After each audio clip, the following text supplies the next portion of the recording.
we are going to see another sign that Jesus is coming very, very soon. இயேசு சீக்கிரமாக அதிசீக்கிரமாக வருகிறார் என்பதற்கு மற்றொரு அடையாளத்தை இப்பொழுது நாம் பார்க்க போகிறோம். Something that is happening in the world today and has been prophesied in the Bible, and Jesus says, when you see this happening, remember the coming of Jesus is very soon. வேதத்தில் தீர்க்கதரிசனமாய் சொல்லப்பட்டதும் இப்பொழுது சம்பவித்துக் கொண்டிருக்கிறதுமான ஒரு காரியம். இதை பற்றி இயேசு சொல்லும்போது, இது சம்பவிப்பதை நீங்கள் காணும்போது உங்கள் தலைகளை உயர்த்துங்கள், ஏனென்றால் இயேசு சீக்கிரம் வருகிறார். Now look at this map of the Middle East. இந்த மத்திய கிழக்கு நாடுகளை பற்றியதான வரைபடத்தை கவனியுங்கள். This is Israel. இதுதான் இஸ்ரவேல் தேசமாக இருக்கிறது. Now I'm going to show you how different armies are surrounding Israel. எப்படி பல்வேறு தேசங்களின் ராணுவங்கள் இஸ்ரவேலை சூழ்கிறது என்பதை நான் இப்பொழுது உங்களுக்கு சொல்லுகிறேன். We are going to see that the third world war is going to break out in a short while.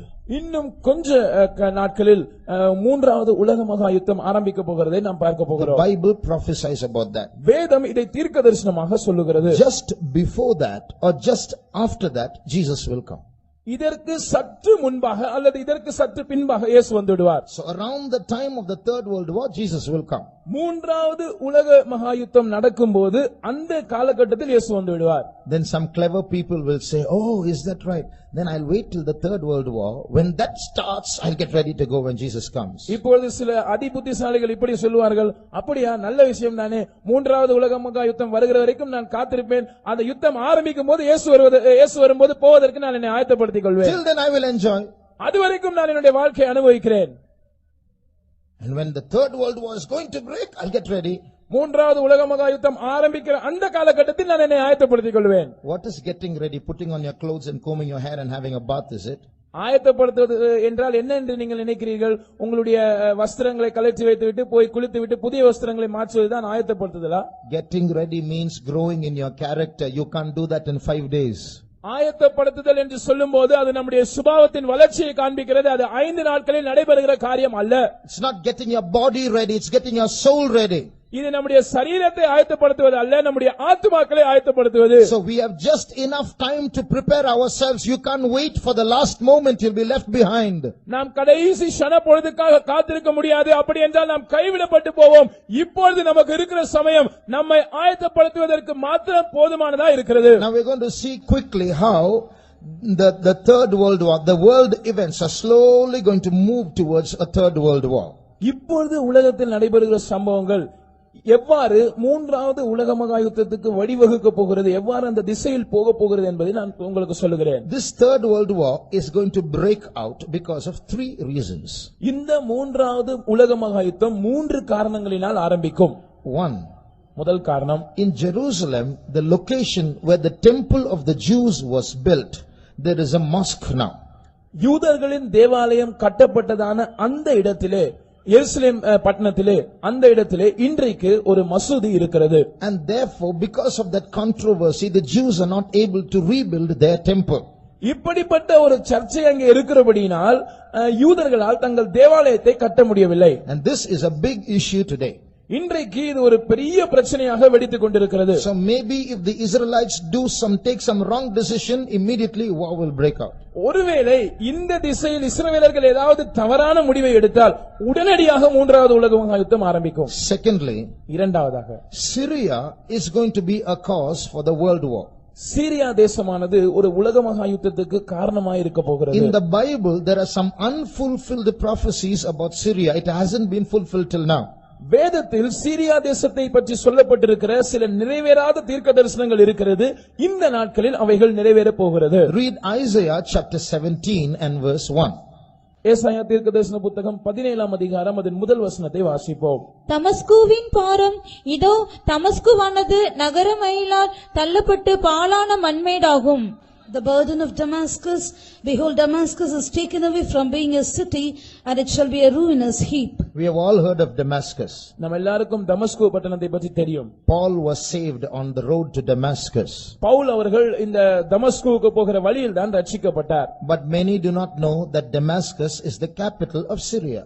ஆனால் நமக்கு தெரியாத ஒரு விஷயம் என்னவென்றால் இந்த தமஸ்கு பட்டணம் சீரியா தேசத்தின் தலைநகரமாய் இருக்கிறது. Even today Damascus is the capital of Syria. இன்றைக்கும் சீரியா தேசத்தின் தலைநகரம் இந்த தமஸ்கு பட்டணமாய் இருக்கிறது. Now listen to this statement. இப்பொழுது இந்த வாக்கியத்தை கவனியுங்கள். This city of Damascus is the oldest continuously inhabited city in the world. இந்த தமஸ்கு பட்டணமானது உலகத்தில் தொடர்ந்து குடியிருப்பு இருக்கிற மிக பழமையான பட்டணமா இருக்கிறது. I will say it again. This Damascus is the oldest continuously inhabited city in the world. தமஸ்கு பட்டணமானது ஜனங்கள் பூர்வத்திலிருந்தே தொடர்ச்சியாக குடியிருக்கிற பட்டணங்களில் மிக பழமையானதாக இருக்கிறது. In other words, Damascus has never ceased from being a city in its history ever. தன்னுடைய சரித்திரத்தில் ஒருபோதும் தமஸ்கு பட்டணமானது ஒரு பட்டணமாய் ஜனங்கள் குடியிருக்கிற பட்டணமாய் இல்லாமல் இருந்ததில்லை. But this verse says Damascus is going to be taken away from being a city and is going to become a ruinous heap. ஆனால் இந்த வசனம் சொல்லுகிறது தமஸ்குவானது ஒரு நகரமாய் ஒரு பட்டணமாய் இல்லாமல் தள்ளப்பட்டு அது ஒரு பாழான மண்மேடாகும். And what is going to happen? என்ன சம்பவிக்க போகிறது? Read verse 14, the last verse of that chapter. அந்த அதிகாரத்தின் கடைசி வசனமாகிய 14ஆம் வசனத்தை வாசியுங்கள். இதோ சாயங்காலத்திலே கலக்கம் உண்டாக்கும், விடியற் காலத்திற்கு முன் அவர்கள் ஒளிந்து போவார்கள். இது And behold, at evening tide trouble, and before the morning he is not. In the evening trouble, in the morning he is not. சாயங்காலத்திலே கலக்கம் உண்டாகும், காலையிலே அவர்கள் இல்லாமல் போவார்கள். What is the meaning of that? அதோட அர்த்தம் என்ன? Damascus is going to be destroyed overnight. ஒரு இரவிலே தமஸ்கு அழிக்கப்படும். In Isaiah's days, the man who wrote this prophecy, in his days, this was impossible because people fought with stones and arrows and bows. இந்த தீர்க்கதரிசனத்தை உரைத்ததான ஏசாயாவின் நாட்களில் இது சாத்தியப்படாத அசாத்தியமான ஒரு விஷயமா இருந்தது. ஏனென்றால் அந்த நாட்களில் யுத்தங்கள் கற்களை கொண்டும் அம்புகளை கொண்டும் ஈட்டிகளை கொண்டும் செய்யப்பட்டன. But today it is possible for a city to be overthrown or become a ruinous heap overnight. இன்றைக்கு ஒரு பட்டணத்தை கவிழ்ப்பது அல்லது அதை ஒரு பாழான மண்மேடாக்குவது என்பது ஒரு இரவிலே அதை செய்வது ஒரு சாத்தியமான விஷயம்தான். Because we have atom bombs today. ஏனென்றால் இன்றைக்கு அணுகுண்டுகள் இருக்கிறது. So overnight this place, this Damascus is going to be overthrown is the Bible prophecy. It has not yet been fulfilled. It is going to be fulfilled. வேதம் தீர்க்கதரிசனமாக சொல்லுகிறது ஒரே இரவிலே தமஸ்கு கவிழ்க்கப்பட்டு போகும். இது இன்னும் நிறைவேறவில்லை, இது நிறைவேற போகிறது. So it may be that in this year the war will start. ஒருவேளை இந்த ஆண்டில் ஒரு உலக மகா யுத்தம் ஆரம்பிக்கும். Not உலக மகா யுத்தம், Israel Syria war. Israel Syria யுத்தம் ஆரம்பிக்கக்கூடிய ஆண்டு இந்த ஆண்டாக இருக்கலாம். So we'll wait and see. நாம் பொறுத்திருந்து பார்ப்போம். The third reason why a third world war is going to this Syria Israel war will escalate and finally result in the third world war. இந்த இஸ்ரவேல் சிரியா யுத்தமானது அது பிரச்சனை பெரிதாகி கடைசியிலே ஒரு உலக மகா யுத்தத்தில் முடிவடையும். Thirdly, மூன்றாவது, today Israel's greatest enemy is Iran. இன்றைக்கு இஸ்ரவேல் தேசத்தின் மிகப்பெரிய சத்துரு ஈரான் தேசமா இருக்கிறது. The president of Iran says Israel should be wiped out of the map of the world. Iran தேசத்தின் ஜனாதிபதி சொல்லுகிற காரியம் என்னவென்றால் இஸ்ரேல் தேசமானது உலக வரைபடத்திலிருந்து துடை தெரியப்பட வேண்டும். And Iran is heaping atomic weapons and they have many nuclear reactors and they are making bombs so that this time they are not going to lose. Israel is going to disappear from the world. இந்த முறை யுத்தம் ஏற்பட்டால் Iran தோற்று போகக்கூடாது என்பதற்காகவும் இஸ்ரவேல் தேசம் உலகத்திலிருந்து காணப்படாமல் போக வேண்டும் என்பதற்காகவும் ஈரான் தேசமானது அது அணு ஆயுதங்களை குவித்துக் கொண்டு வருகிறது. அணு ஆயுத தொழிற்சாலைகள் மூலமாக தொடர்ச்சியான அணு ஆயுதங்களை தயாரித்துக் கொண்டு வருகிறது. So Israel has made special planes with huge petrol tanks to travel from, see how far Israel is. When they start from Israel, they have to cross the country called Jordan, go to Iraq, go to Iran, throw bombs there and come back all the way. So they have to need extra huge petrol tanks. இதற்காக விசேஷித்தமான பிரத்யேகமான போர் விமானங்களை, பெரிய பெரிய petrol டாங்குகள் உள்ளதான போர் விமானங்களை இஸ்ரவேல் தேசம் தயார்படுத்திக் கொண்டிருக்கிறது. ஏனென்றால் வெகு தொலைவு 2 நாடுகளை கடந்து சென்று ஈரானுக்கு போய் குண்டுகளை வீசிவிட்டு திரும்பி வருவதற்கு வசதியாக அப்படி செய்கிறது. So once again Israel might plan a preemptive strike and throw bombs on Iran and come, and therefore World War III will start. ஒருவேளை இப்படி நடக்கலாம். இஸ்ரவேல் தேசம் வழக்கம் போல முன்னெச்சரிக்கையான தாக்குதல் நடத்த முற்பட்டு ஈரான் தேசத்தை தாக்கலாம். அப்படி தாக்கினால் மூன்றாவது உலக மகா யுத்தம் நடக்கும். Now, who will form the 2 factions of World War III is written in the Bible. இந்த மூன்றாவது உலக மகா யுத்தத்தில் நேர் எதிர் அணியில் எந்தெந்த நாடுகள் இருக்கும் என்பதை வேதம் தீர்க்கதரிசனமாக சொல்லுகிறது. How the war will start, how it will stop, and is all written there. இந்த யுத்தம் எப்படி ஆரம்பிக்கும், அதனுடைய முடிவு எப்படி இருக்கும், எல்லாம் வேதத்தில் சொல்லப்பட்டிருக்கிறது. Turn to Ezekiel chapter 38. எசேக்கியேல் 38ஆம் அதிகாரத்துக்கு திரும்பி வாருங்கள். And read verse 2. 2ஆம் வசனத்தை வாசியுங்கள். மனுபுத்திரனே, மேசேக் தூபால் ஜாதிகளின் தலைமையான அதிபதியாகிய மாகோகு தேசத்தானான கோகுக்கு எதிராக நீ உன் முகத்தை திருப்பி அவனுக்கு விரோதமாக தீர்க்கதரிசனம் உரைத்து, Son of man, set thy face against Gog, the land of Magog, the chief prince of Meshech and Tubal, and prophesy against him. See, here are some very strange names. இங்கே சில வினோதமான பெயர்களை நாம் பார்க்கிறோம். What these names are, we have to find out. இந்த பெயர்கள் என்ன என்பதை நாம் கண்டுபிடிக்க வேண்டும். Look at these 3 names: Magog, Meshech, Tubal. இந்த 3 பெயர்களை நீங்கள் பாருங்கள். Magog, Meshach, Tubal. Now turn to Genesis chapter 10 ஆதியாகமம் 10ஆம் அதிகாரத்துக்கு திருப்பி and read verse 2. 2ஆம் வசனத்தை வாசிப்போம். யாப்பேத்தின் குமாரர் கோமார், மாகோகு, மாதாய், யாவான், தூபால், மேசேக்கு, தீராஸ் என்பவர்கள்.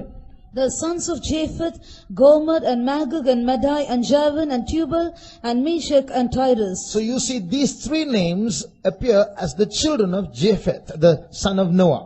இந்த 3 பெயர்களும் நோவாவின் குமாரனான யாப்பேத்தின் குமாரர்களாக இந்த வசனத்தில் குறிக்கப்படுகிறதை நாம் பார்க்கிறோம். So as these people increased and became tribes, they started moving in a certain direction and settled down. இந்த ஜனங்கள் அவர்கள் பழுகி பெருகி கோத்திரங்களாக மாறின போது ஒரு குறிப்பிட்ட திசைக்கு நேராக பிரயாணப்பட்டு அங்கே அவர்கள் குடிபெயர்ந்தார்கள்.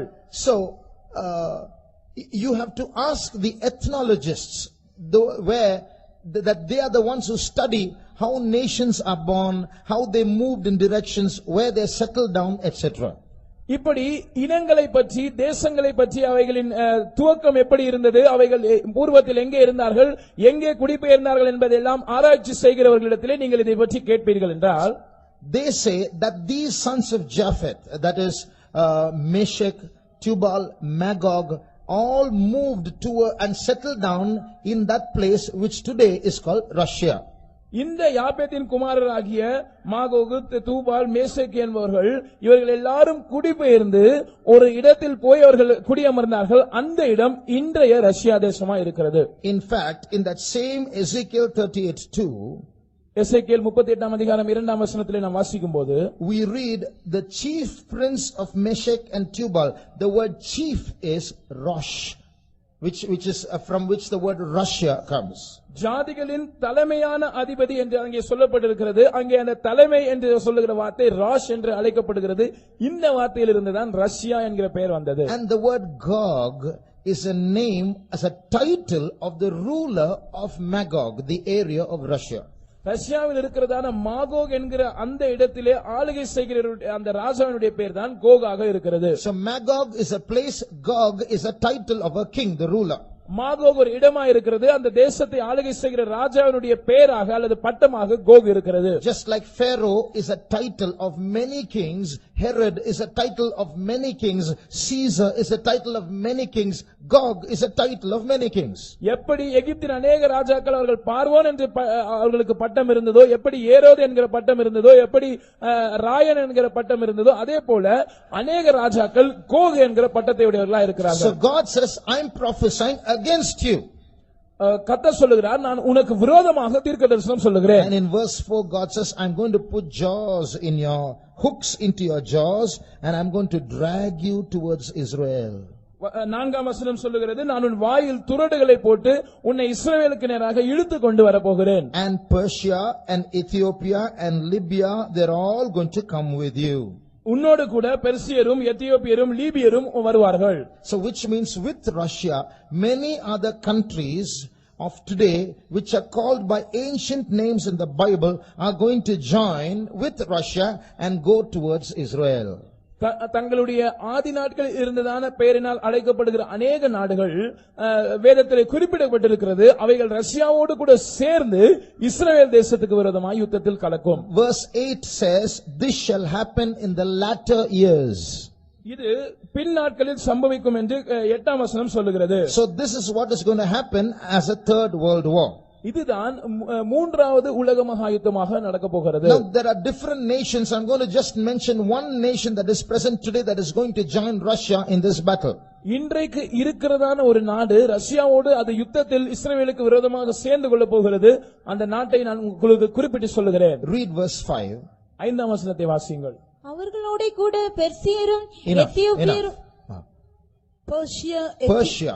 So Persia is one country that is going to join with Russia and go to the battle against Israel. இந்த பெர்சியா தேசமானது ரஷ்யாவோடு சேர்ந்து கொண்டு இஸ்ரவேலுக்கு விரோதமாய் யுத்தம் செய்ய போகிறது. Verse 8 says they are going to go towards Israel. 8ஆம் வசனம் சொல்லுகிறது, அவர்கள் இஸ்ரவேலுக்கு நேராக அவர்கள் பிரயாணப்படுவார்கள். Now listen. கவனியுங்கள். In the year 1935, 1935ஆம் வருஷத்தில், till 1935 Persia was Persia. In 1935, just like Bharat and Hindustan became India, Persia changed its name. 1935ஆம் ஆண்டு வரைக்கும் பெர்சியா தேசம் என்றுதான் அழைக்கப்பட்டது. ஆனால் எப்படி பாரத் இந்துஸ்தான் என்கிற பெயர் மாறி இந்தியா தேசம் என்று பெயரிடப்பட்டிருக்கிறதோ அதே போல பெர்சியா தேசமும் பெயர் மாற்றம் அடைந்தது. In the year 1935, the country of Persia became known as Iran. 1935ஆம் வருஷத்தில் பெர்சியா தேசம் இனி ஈரான் என்று அழைக்கப்பட்டது. So this Bible says that Russia and Persia are going to join with many countries and travel towards the mountains of Israel with their armies. இந்த வேதம் சொல்லுகிற காரியம் என்னவென்றால், இந்த ரஷ்யா தேசமும் இந்த பெர்சியா தேசமும் இன்னும் அநேக நாடுகளை சேர்த்துக் கொண்டு இஸ்ரவேல் தேசத்தின் மலைகளுக்கு விரோதமாய் அவைகள் தங்கள் ராணுவங்களை சேர்த்துக் கொண்டு போக போகிறது. See, all this is Golan Heights. These are mountains. இந்த கோலன் ஹைட்ஸ் என்று சொல்லப்படுகிற இடம் அது மலைப்பகுதியா இருக்கிறது. The entire area, there are so many mountains. அந்த கோடிட்டு காண்பிக்கப்படுகிற பகுதி எல்லாம் முழுவதும் மலைப்பகுதியா இருக்கிறது. Russia is this portion. Russia அந்த பகுதியா இருக்கிறது. So Russia and Iran and many countries will join together, form a coalition army and march towards Israel, crossing these mountains. ரஷ்யாவும் ஈரானும் இன்னும் அதை சுற்றி இருக்கிற அநேக நாடுகளும் ஒன்று சேர்ந்து ஒரு கூட்டு ராணுவமாக இந்த மலை பிரதேசத்தை நோக்கி தங்களுடைய ராணுவத்தை அனுப்ப போகிறது. And what is going to happen? சம்பவிக்க போகிறது என்ன? As they come near Israel, அவர்கள் இஸ்ரவேல் தேசத்தை நெருங்கி வரும்போது they are saying to themselves, it's very easy, just cross the mountains of Israel. There are no fortresses, no fortifications, no walls. It's easy to take over Israel, they will say. அவைகள் சொல்ல போகிற காரியம் என்னவென்றால், இஸ்ரவேல் தேசத்தை நாம் எளிதாக கைப்பற்றி விடலாம், இந்த மலைகளை மாத்திரம் நாம் கடந்தால் போதும், இஸ்ரவேல் தேசத்துக்கு எந்தவித மதில்களும் கிடையாது, எந்த பாதுகாப்பும் கிடையாது, அரண்களும் கிடையாது, இது சுலபமான வெற்றியா இருக்கும் என்று சொல்லுவார்கள். Because there's lack of time, I'm skipping some details. நேரம் குறைவா இருக்கிறபடினால் சில விளக்கங்களை நான் தவிர்க்கிறேன். Now at this time, when one faction, one group of armies is joining together to come against Israel, who will support Israel?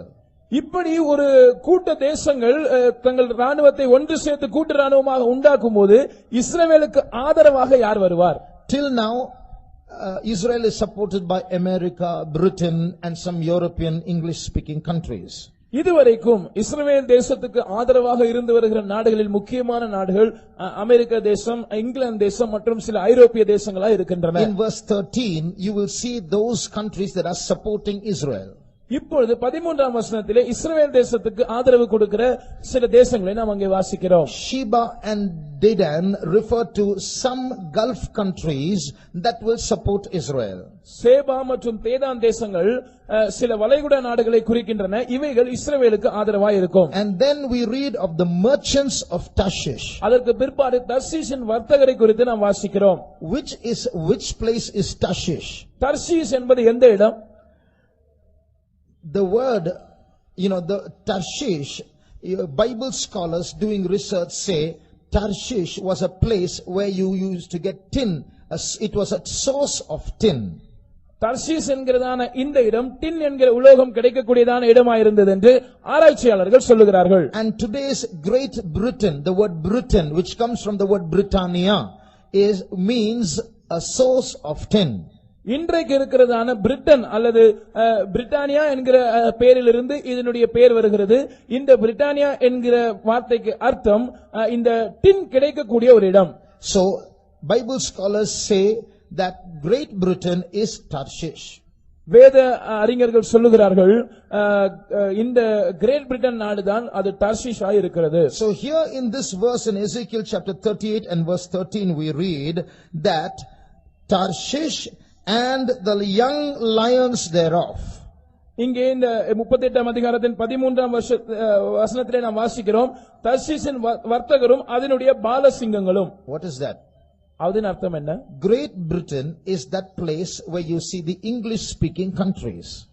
Great Britain என்று சொல்லப்படுகிற அந்த பகுதியில் தான் ஆங்கிலத்தை பேசுகிற நாடுகள் உண்டு. So from this Great Britain people migrated to America, Canada, Australia. Those are English speaking countries. இந்த கிரேட் பிரிட்டனிலிருந்து தான் அமெரிக்கா, கனடா மற்றும் ஆஸ்திரேலியா போன்ற நாடுகளுக்கு ஜனங்கள் குடிபெயர்ந்து சென்றார்கள். இப்பொழுது அவைகளும் ஆங்கிலம் பேசுகிற நாடுகளாய் இருக்கின்றன. They are the young lions of Tarshish. இவர்கள் தான் தர்ஷீஷின் பாலசிங்கங்களாய் இருக்கிறார்கள். So these are the factions that are supposed to support Israel. இவைகள் தான் இஸ்ரவேல் தேசத்துக்கு ஆதரவு கொடுக்க வேண்டியவைகளாய் இருக்கிறதான கூட்டங்கள். But very sad. ஆனால் துக்கமான விஷயம், when Russia and Iran and those countries are taking their armies towards Israel. ரஷ்யாவும் ஈரானும் அதனுடைய கூட்டு நாடுகளும் தங்களுடைய ராணுவத்தை இஸ்ரவேல் தேசத்தை நோக்கி செலுத்தும்போது America and Britain will not take their armies to support Israel because they know it's going to be a terrible loss if we go and lend our hand to support Israel. அமெரிக்காவும் great Britain நாடும் ஒருபோதும் தங்களுடைய ராணுவத்தை இஸ்ரவேலுக்கு உதவியாக அனுப்பாது. ஏனென்றால் அவர்களுக்கு நன்றாக தெரியும் நாம் இஸ்ரவேல் தேசத்துக்கு உதவிக்கரம் நீட்டினால் அது மிக பயங்கரமான ஒரு சேதத்தை விளைவிக்கும். So they will only offer verbal support, verbal resistance, not literal resistance. எனவே அவர்கள் எழுத்தின்படியாய் இந்த கூட்டு நாடுகளை எதிர்க்க மாட்டார்கள், வாய்மொழியில் தங்களுடைய எதிர்ப்பை தெரிவிப்பார்கள், அவ்வளவுதான். Read verse 13. 13ஆம் வசனத்தை வாசியுங்கள். சேபா தேசத்தாரும் தேதான் தேசத்தாரும் தர்ஷீஷின் வர்த்தகரும் அதனுடைய பாலசிங்கங்களான அனைவரும் உன்னை நோக்கி நீ கொள்ளையிட அல்லவோ வருகிறாய் என்றும் நீ சூறையாடி வெள்ளியையும் பொன்னையும் ஆஸ்தியையும் எடுத்துக் கொள்ளுகிறதற்கும் ஆடுகளையும் மாடுகளையும் பிடிக்கிறதற்கும் மிகவும் கொள்ளையிடுகிறதற்கும் அல்லவோ உன்னுடைய கூட்டத்தை கூட்டினாய் என்றும் சொல்லுவார்கள். Sheba and Dedan and the merchants of Tarshish with all the young lions thereof shall say unto thee, art thou come to take a spoil? Hast thou gathered thy company to take a prey, to carry away silver and gold, to take away cattle and goods, to take a great spoil? So their resistance is only going to be in words. Their leaders will say, no, you should not do that. We oppose it and we resist it. But they will do nothing about it. இந்த நாடுகளின் தலைவர்கள் இவர்கள் தங்கள் எதிர்ப்பை வாய்மொழியில் மாத்திரமே தெரிவிப்பார்கள். நீங்கள் அப்படி எல்லாம் செய்யக்கூடாது, நாங்கள் இதற்கு கடுமையான எதிர்ப்பு தெரிவிப்போம் என்றெல்லாம் அறிக்கை வெளியிடுவார்கள், அவ்வளவுதான், வேற எதுவும் செய்ய மாட்டார்கள். So what is happening? Poor Israel is caught alone. எனவே சம்பவிக்கிற காரியம் என்னவென்றால் பாவப்பட்ட இந்த இஸ்ரவேல் தேசம் தனியாக அகப்பட்டுக் கொண்டது. Now they are going to be destroyed. இப்பொழுது அவர்கள் அழிக்கப்பட போகிறார்கள். At this time what happens? இந்த நேரத்தில் சம்பவிக்கிறது என்ன? From Russia, from Iran, they will come down and go towards Israel. ரஷ்யாவிலிருந்தும் ஈரானிலிருந்தும் அவர்கள் ஒன்று சேர்ந்து இஸ்ரவேல் தேசத்தை நோக்கி பிரயாணப்படுவார்கள். And they will climb up those mountains. இந்த மலை பிரதேசங்களில் அவர்கள் ஏறுவார்கள். And they say, now we are going to finish Israel forever. இப்பொழுது அவர்கள் சொல்லுவார்கள், இப்பொழுது ஒரேடியாக இஸ்ரவேல் தேசத்தை நாங்கள் தொலைத்து போட போகிறோம். At that time when nobody is coming to help Israel, இந்த நேரத்தில் ஒருவருமே இஸ்ரவேலின் உதவிக்கு வராமல் இருக்கும்போது, remember in the beginning we read a key verse. நாம் ஆரம்பத்தில் ஒரு மூல வசனத்தை வாசித்தோம், அதை ஞாபகம் வைத்துக் கொள்ளுங்கள். In that day I will make Jerusalem a burdensome stone to all people, though the whole earth be assembled against it, they shall be cut in pieces. அந்த நாளில் நான் எருசலேமை எல்லா ஜனங்களுக்கும் ஒரு பாரமான கல்லாக்குவேன், அவர்கள் முழு உலகமும் அதற்கு விரோதமாய் கூட்டம் கூடினாலும் அவர்கள் துண்டாடப்படுவார்கள். Now we are not supporting Israel, நாம் இஸ்ரவேல் தேசத்தை ஆதரிக்கிறதில்லை, but we are happy because it has a spiritual application in our life. நம்முடைய சந்தோஷம் என்னவென்றால் இதற்கு ஒரு ஆவிக்குரிய கருத்து இருக்கிறது. It's because we are spiritual Jerusalem, and just like the Lord defends the literal Jerusalem, He is going to defend us.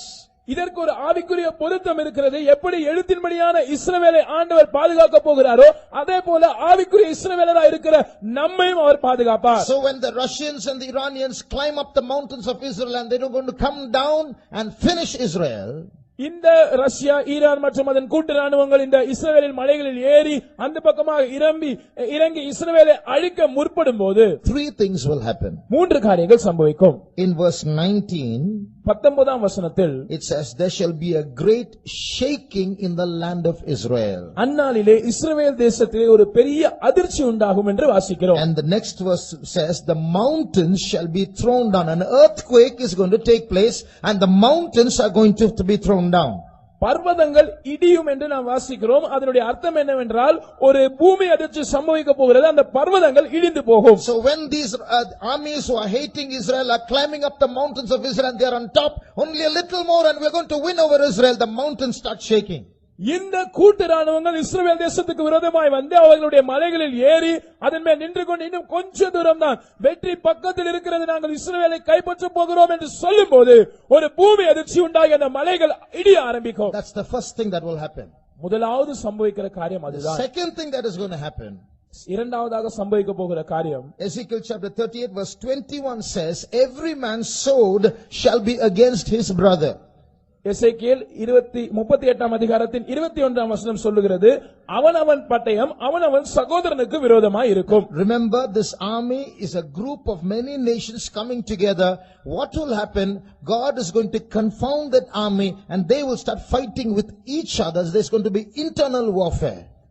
ஞாபகம் வைத்துக் கொள்ளுங்கள், இந்த கூட்டு ராணுவமானது அநேக தேசங்களை சேர்ந்த ராணுவங்களின் ஒரு தொகுப்பா இருக்கிறபடினாலே ஆண்டவர் இவர்களுக்குள் ஒரு குழப்பத்தை அனுப்புவார். எனவே இவர்கள் ஒருவரோடு ஒருவர் சண்டையிட ஆரம்பிப்பார்கள். That's the second thing that will happen. சம்பவிக்க போகிற இரண்டாவது காரியம் இதுதான். Thirdly, மூன்றாவது, there's going to be a rain. ஒரு மழை பெய்ய போகிறது. Not a rain of water. அது தண்ணீர் மழை அல்ல. It's a rain of hailstones, fire and brimstone in verse 22. 22ஆம் வசனத்தில் நாம் வாசிக்கிறபடி அது ஒரு பெருங்கல்மழையும் அக்கினி மழையும் கந்தக மழையுமாய் இருக்கும். So by these 3 supernatural events, a great destruction is going to come upon not Israel but the enemies of Israel.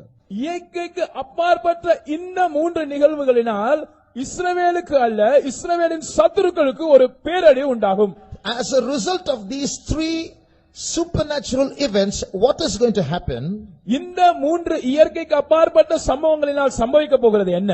When we come to the next chapter, Ezekiel 39, எசேக்கியேல் 39ஆம் அதிகாரத்துக்கு நாம் வரும்போது, again the prophecy says, prophesy against Gog and Meshech and Tubal. மறுபடியும் தீர்க்கதரிசனம் சொல்லுகிறது, நீ கோகுக்கு விரோதமாக Meshech Tubal என்பவர்களுக்கு விரோதமாக தீர்க்கதரிசனம் சொல்லு. Read verse 2. 2ஆம் வசனத்தை வாசிப்போம். நான் உன்னை திருப்பி உன்னை 6 துறடுகளால் இழுத்து உன்னை வடபுறங்களிலிருந்து எழும்பவும் இஸ்ரவேல் மலைகளில் வரவும் பண்ணி. Read verse 3 and 4 also. உன் வில்லை உன் இடது கையிலிருந்து தட்டிவிட்டு உன் அம்புகளை உன் வலது கையிலிருந்து விழப்பண்ணுவேன்.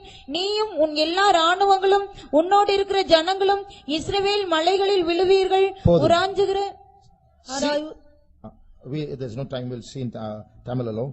What is written here? இங்கே என்ன சொல்லப்பட்டிருக்கிறது? God is telling the enemies of Israel, I will smite your bow out of your left hand and throw down your arrow from your right hand and make you empty-handed.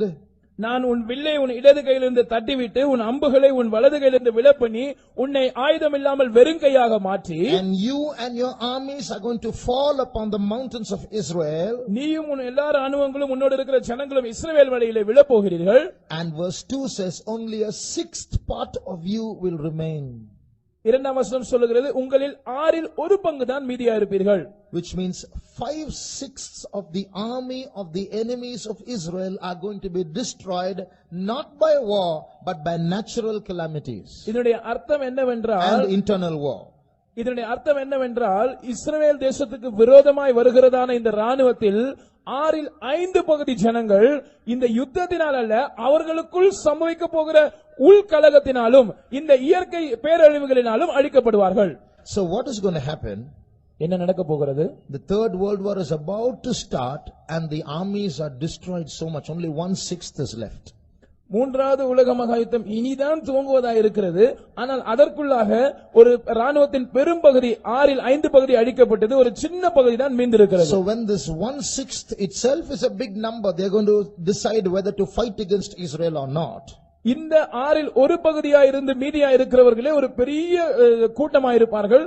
அவர்கள் ஒன்று சேர்ந்து இஸ்ரவேலுக்கு விரோதமாக யுத்தம் பண்ணுவதா வேண்டாமா என்று முடிவு செய்வார்கள். At that time, அந்த நேரத்தில் from the European Union, ஐரோப்பிய யூனியனில் இருந்து, as I told you yesterday, a little horn will come up. நான் நேற்றைக்கு சொன்னது போல ஒரு சின்ன கொம்பு முளைத்தெழும்பும். He is going to be the leader of the European Union. He will come and he will command peace between these two factions and he will bring about a beautiful solution and how to create peace.